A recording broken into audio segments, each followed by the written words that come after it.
Aksi nyata topik Merdeka Belajar, oleh Rohedi, SPD. Sebelum ke materi, saya akan menyebutkan subjudul dari kelima modul dalam topik Merdeka Belajar.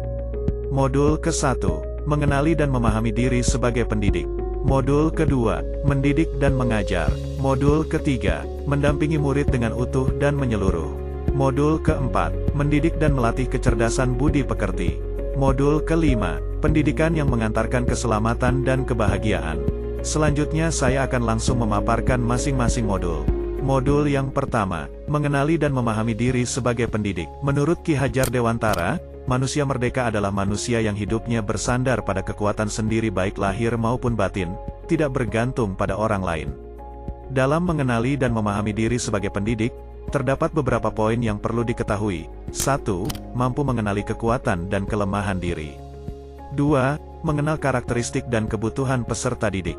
3. Pendidikan menuntun kekuatan kodrat yang ada pada peserta didik agar dapat mencapai keselamatan dan kebahagiaan. 4. Pendidikan berperan penting pada perkembangan peserta didik sesuai dengan perkembangan zaman. 5. Mendidik anak sama dengan mendidik rakyat. 6. Guru harus adaptif terhadap perubahan. Selanjutnya, modul kedua, mendidik dan mengajar. Terdapat beberapa poin, sebagai berikut. 1. Pengajaran merupakan bagian dari pendidikan. 2. Pengajaran merupakan cara menyampaikan ilmu atau manfaat bagi hidup peserta didik secara lahir dan batin. 3. Mendidik adalah menuntun segala kodrat yang ada pada peserta didik sehingga dapat mencapai keselamatan dan kebahagiaan setinggi-tingginya. 4. Pendidikan tidak sekedar memberikan pengetahuan, namun mendidik keterampilan berpikir dan mengembangkan kecerdasan batin peserta didik.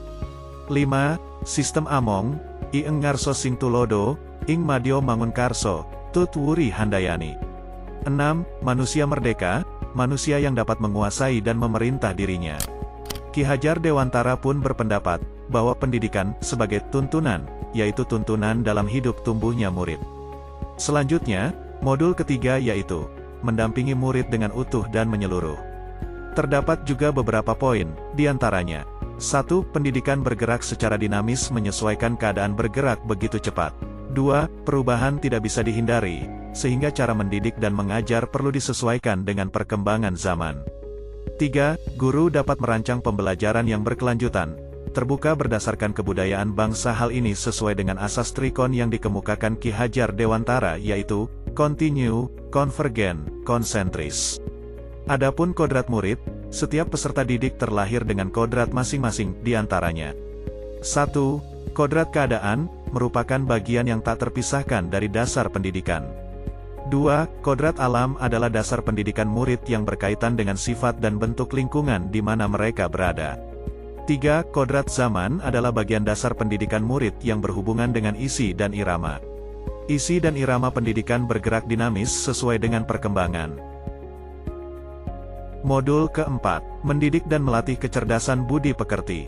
Ada hal yang perlu diketahui dalam mendidik dan melatih kecerdasan budi pekerti, diantaranya. 1. Budi pekerti merupakan hasil bersatunya gerak pikiran, perasaan dan kehendak sehingga menimbulkan suatu tenaga. 2. Budi pekerti juga merupakan perpaduan cipta, rasa dan karsa. 3. Budi pekerti peserta didik tidak hanya dibentuk di lingkungan sekolah saja tapi juga terbentuk dari lingkungan keluarga dan masyarakat. 4. Kodrat anak diibaratkan kertas yang sudah terisi penuh, yang terisi berbagai macam coretan dan tulisan. Sehingga tugas pendidik adalah menebalkan dan memperjelas arti dari coretan dan tulisan tersebut.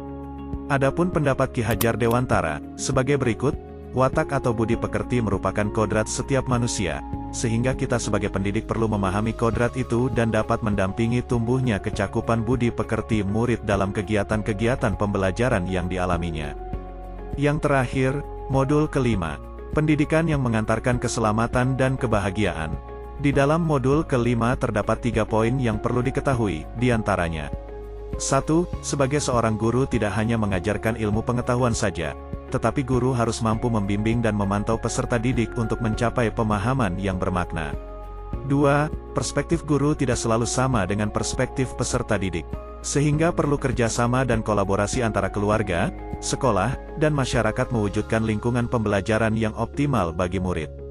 3. Fungsi pendidikan adalah mengantarkan peserta didik agar siap hidup dan mampu mengisi zamannya. Demikianlah penjelasan dari kelima modul tentang Merdeka Belajar. Semoga penjelasan yang saya sampaikan bermanfaat dan dapat dimengerti. Sekian dan terima kasih.